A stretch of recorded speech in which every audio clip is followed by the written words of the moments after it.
ప్రధానమంత్రి నరేంద్ర మోదీ మన్ కీ బాత్ 126వ ఎపిసోడ్ను నిజామాబాద్లోని సుభాష్ నగర్ ఎమ్మెల్యే క్యాంపు కార్యాలయంలో ఎమ్మెల్యే ధన్పాల్ సూర్యనారాయణ వీక్షించారు.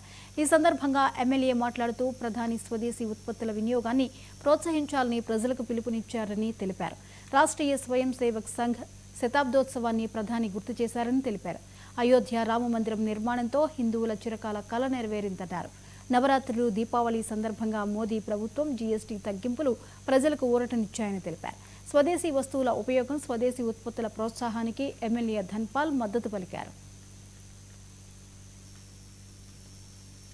మన్ కీ బాత్ 126వ ఎపిసోడ్ కార్యక్రమము ప్రధానమంత్రి నరేంద్ర మోడీ గారు ప్రధానమంత్రి అయిన తర్వాత ప్రతి నెల చివరి ఆదివారం రోజున మన్ కీ బాత్ కార్యక్రమం నిర్వహించబడుతూ ఉంది.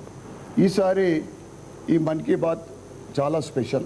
ప్రతిదీ కూడా స్పెషల్ అయినా మొట్టమొదటిగా ప్రపంచంలోనే గుర్తింపు పొందిన గాయనిమణి లతా మంగేష్కర్ గారి జయంతి సందర్భంగా నివాళులు అర్పించడం జరిగింది. అదేవిధంగా రాబోయే నెల మొత్తం కూడా పండుగల మాసం.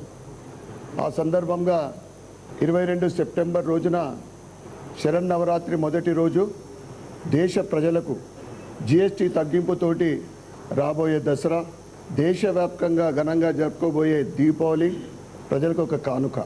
దాంతోపాటు గ్రామీణ మహిళలు, కళాకారులకు కానీ కుటీర పరిశ్రమల్లో వారు తయారు చేసే తినుబండారాలు, ఈ విధంగా వోకల్ ఫర్ లోకల్ అనే నినాదంతో ఈరోజు మన్ కీ బాత్ ద్వారా దేశవ్యాప్తంగా గుర్తింపు పొందుతూ ఉంది. మన్ కీ బాత్